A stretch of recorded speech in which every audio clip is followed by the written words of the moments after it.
Alors, rapidement, je vais inviter le révérend pasteur David Ntsenge à venir donner un témoignage. Pasteur David Ntsenge, un témoignage. Il a 10 minutes. Le temps est passé. Et il va donner un témoignage. Vous aimez les témoignages? Ah, gloire à Dieu.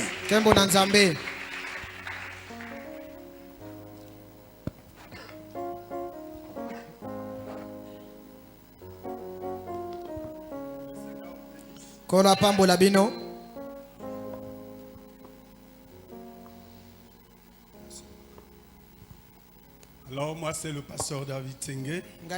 Pasteur David Ntsenge. Je suis pasteur là-bas à Bunji. Pasteur kuna na Bunji.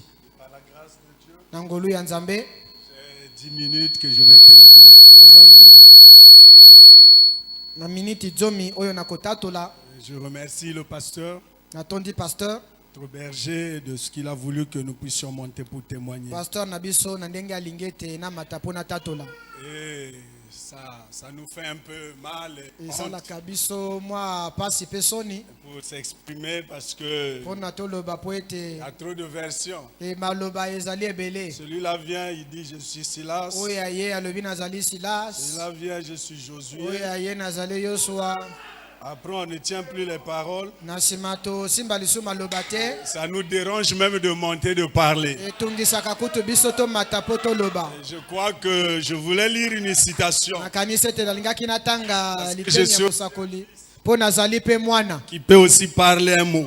Et après, je vais témoigner de ce que je suis monté ici. Je vais lire, excusez-moi, pasteur. Je vais lire, écoutez-le.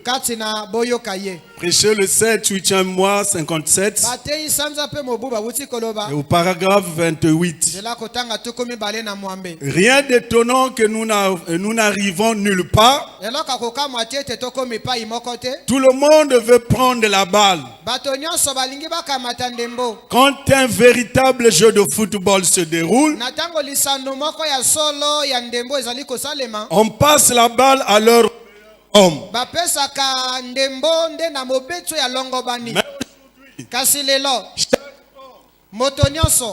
Chaque homme, que Dieu soit béni, je peux l'apprendre moi-même. C'est la raison pour laquelle nous sommes ici. C'est la raison pour laquelle nous sommes si déchirés. Nous ne marquons jamais de but. Méthodistes, baptistes, presbytériens, pentecôtistes et tous ensemble, nous sommes dans cette grande bataille de feu. Nous devrions nous tenir derrière notre pasteur. Pas devant, mais derrière. Pourquoi? Parce qu'il est le berger. Il est le leader. Et c'est notre patriarche. Si on est, c'est être aussi derrière sa vision. Oh, je veux entendre un amen. Parce que c'est un ancien qui met parce que comme une chair appelée Facebook, là où il fait ses manipulations. Si c'était dans l'Ancien Testament, monter peut-être ici avec les haches et les pelles pour aller en guerre. Frapper le Facebook et ceux qui l'utilisent contre. Nous sommes chrétiens. On doit demeurer chrétiens parce que Dieu, Christ est l'alpha et l'oméga. Et je crois que c'est un danger de parler en mal d'un ancien et plus d'un loin. Frère Branham me dit au mal de mes enfants et parle mal de moi. Faites de moi tout. Même me fouettiez, mais ne touchez pas Il dit Dieu ressent la même chose. Tu peux parler mal de Dieu, mais ne touche pas aussi ses enfants. Si tu le touches, c'est que tu déclares la guerre à Dieu. Oh, je veux entendre un amen. Nous sommes témoins que la pierre de fête est une référence. Et le ministère de notre pasteur, c'est une référence pour ce pays. Beaucoup nous ont dit qu'ils ont le réveil, mais les résultats nous les entendons pas il y a des années. C'est une référence que notre bien de nous. Alors je crois que si les gens peuvent faire des choses ainsi, par le Facebook, c'est pas chrétien. Le Facebook n'est pas le territoire des chrétiens. C'est pas un lieu de règlement de comptes. Va vers ton frère, parle-lui. Les choses s'accompliraient et ça s'arrangerait. Pour moi, parler au Facebook, un être invisible au Facebook, c'est de la lâcheté.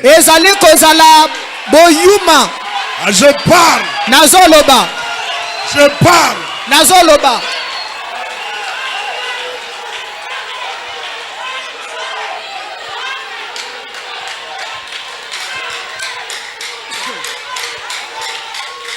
Est-ce que tendre un amen?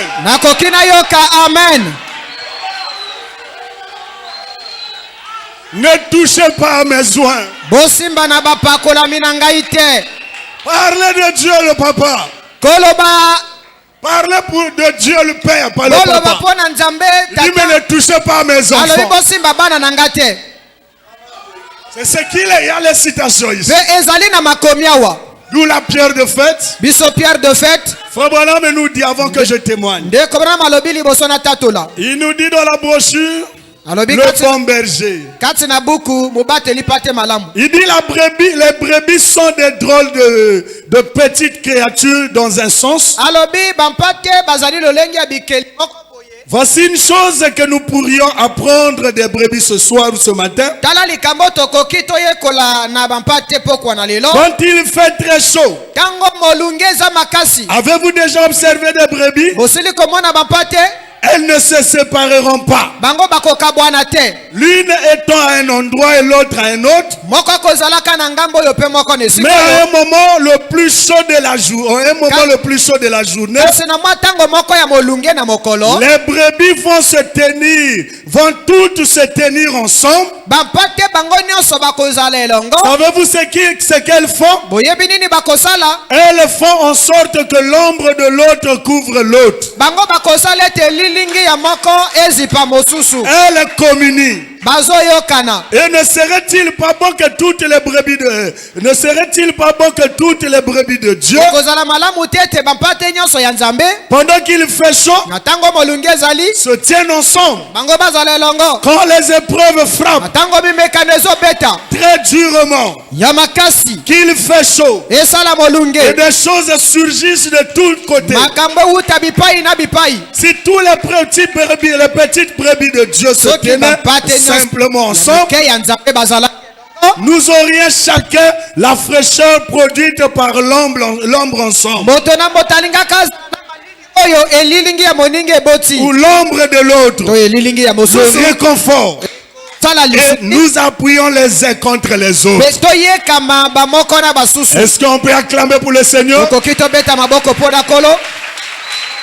Oh, Jesus Christ. Oh, Jésus Christ. Alors je voulais un peu témoigner ce que le Saint-Esprit a fait. J'ai passé des moments très difficiles. Et que par la grâce de Dieu, je me tiens encore ici debout. J'ai été attaqué par un esprit de tension.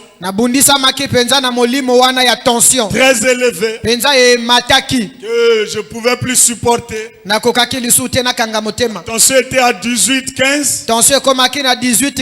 Et la fièvre 39-40. Fièvre 39-40. Il y avait des palpitations. Et je ne pouvais plus supporter. Jusqu'à ce qu'on m'a évacué à Oyo, à l'hôpital général d'Oyo. Et je ne savais plus quoi faire. Avant d'aller, mon épouse a appelé le pasteur Charmant. C'est le seul numéro qui était en face d'elle. Et le pasteur Charmant a prié. Et après nous sommes allés à Oyo. Il est bien aimé appeler ça de ça et là. Merci pour votre soutien. Et prière de ceux qui étaient au courant. Et quand nous sommes arrivés à Oyo, alors la situation s'est amplifiée. Et je ne pouvais plus me tenir ni debout ni assis. Il fallait me tenir pour m'amener dans une salle. Alors je ne pouvais plus, je ne savais plus qu'est-ce que je faisais. Et même quand nous on sortait de la maison, à l'heure que je voyais ma santé, je voyais que je ne reviendrai plus. Les gens m'appelaient de ça et là, on t'a quitté la terre. J'ai dit simplement que la volonté de Dieu soit faite. Et alors, une nuit, c'est là où c'était la fin des choses. Et je ne savais plus qu'est-ce que je dois faire. J'étais sur le lit, les médecins étaient là, les docteurs tout autour de moi. Au point que je ne pouvais plus maîtriser ma pensée. Les pensées filaient à une très grande vitesse. Et un docteur a su me dire, tiens tes pensées. Commence à surveiller ma pousse, je ne sais pas. Le pouls. Parce qu'il voyait que le monsieur là est devant l'article de voyage. Ils ont mis l'appareil pour surveiller comment ça défilait. Il dit tiens des pensées, je n'arrive plus. C'est des milliers de pensées qui défilaient à la seconde. Et je voyais que c'était le départ. Quand je regarde en bas là-bas, c'est mon épouse à genoux en train de prier. On était à deux dans la salle. Elle est quelque part dans la salle. Elle était à genoux en train de pleurer. Et au milieu de la nuit, dans cette tablette, c'était quelque part. Parce que je n'avais pas les coordonnées du pasteur quand il était aux États-Unis. Je voyais que je commençais à partir. Et au milieu de la nuit, le téléphone l'a sonné. Et mon épouse est partie parce que je ne pouvais pas répondre ni prendre l'appel. Et la situation s'est dégradée. Et quand elle a écouté seulement la voix, c'était le pasteur. Elle a dit, pasteur, comment tu as su que c'est moi? Je suis ça par la voix. Passe-moi ton mari. Quand j'ai écouté la voix du berger, je commençais déjà à me réjouir. Parce que pour moi, c'était un chaînon manquant. Je dis la vérité. Nous ne sommes pas des fanatiques. J'avais dit ici que une fois ici, quand j'avais prêché, allumer la lumière, j'avais dit le réveil a un lieu de référence. Et nous y sommes. Le réveil a un lieu de référence.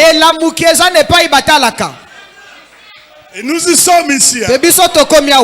Alors il dit, fils, qu'est-ce qui se passe? Ce n'est pas le temps pour toi de partir. Tu ne mourras pas. Il a prié. Après il a dit Jéhovah Jireh. Il a arrêté l'appel. Alors dès qu'il a fini, le matin venant, je vois que je commence à maîtriser mes pensées. Je commence à revenir parce que j'avais fondu, j'ai changé de visage. J'ai maigri. La maladie était venue vite. Et Dieu aussi m'a guéri rapidement. Alors le matin, quand le docteur arrive, un gros changement. Les résultats ont changé, la tension normale, la fièvre stabilisée. Ils ont pensé même que j'avais le coronavirus.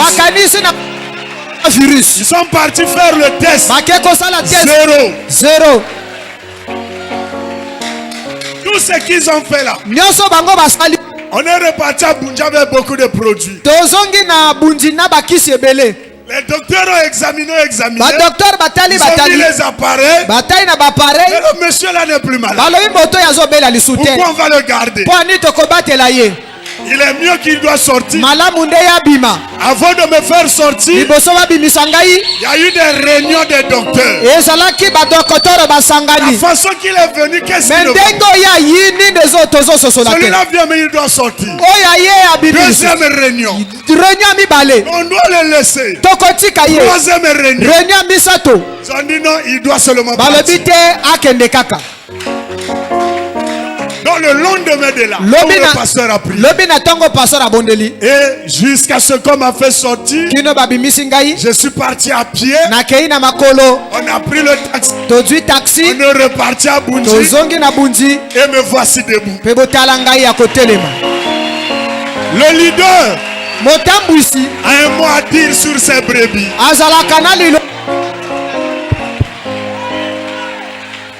Hey, pendant que j'étais en convalescence, les docteurs m'ont donné même le certificat de repos. Renouvelable. Parce que le temps est court, je suis obligé de raccourcir les choses. Il y a un programme. On m'a donné tout ce qu'on appelle Valium. Ça ne pouvait pas me faire dormir. Tous les comprimés que vous savez pour dormir chez moi, ça tenait pas. Le jour que le pasteur a prié, mon épouse est là. C'est le jour là que j'ai dormi. Et dans cet état, un monsieur a quitté l'hôpital en courant avec son téléphone. Le pasteur, il y a un cas, j'ai dit frère, on m'a interdit de... Pasteur, il y a une païenne qui te réclame. Il a une tumeur gonflée ici. Sinon, elle va mourir. Demain, c'est l'opération. Le pasteur dit au moins un mot. J'ai pris le téléphone. J'ai dit, mettez sur la femme malade à l'hôpital. Le don c'est pour les autres. On a mis sur cette femme. J'ai dit Seigneur, guéris cette femme. La maladie a disparu. On l'a plus enterré, on l'a plus opéré. Et le matin elle est repartie au village. Je lève ma main aussi. Dernier témoignage. Je suis allé à Swanké. Un monsieur qui était un orpailleur.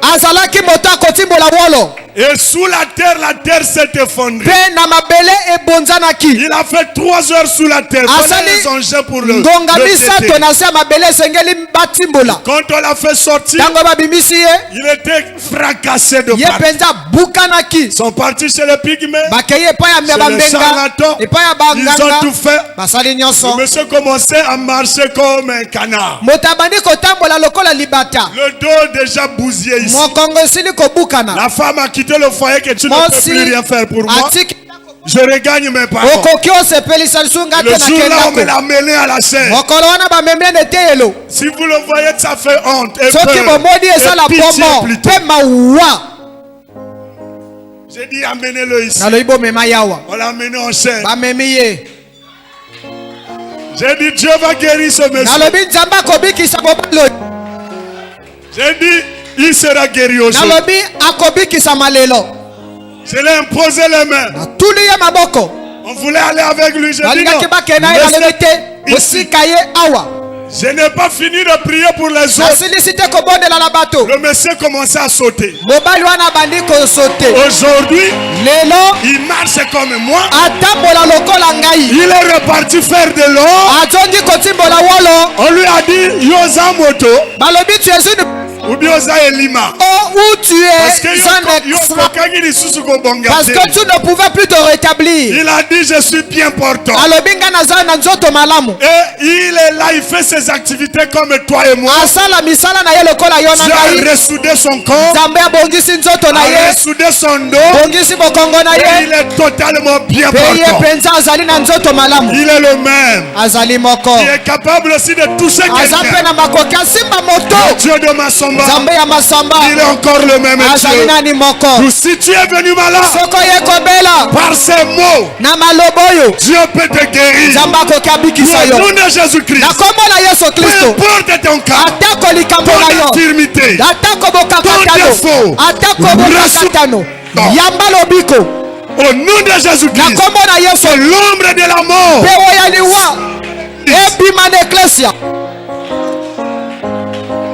Shalom. Shalom.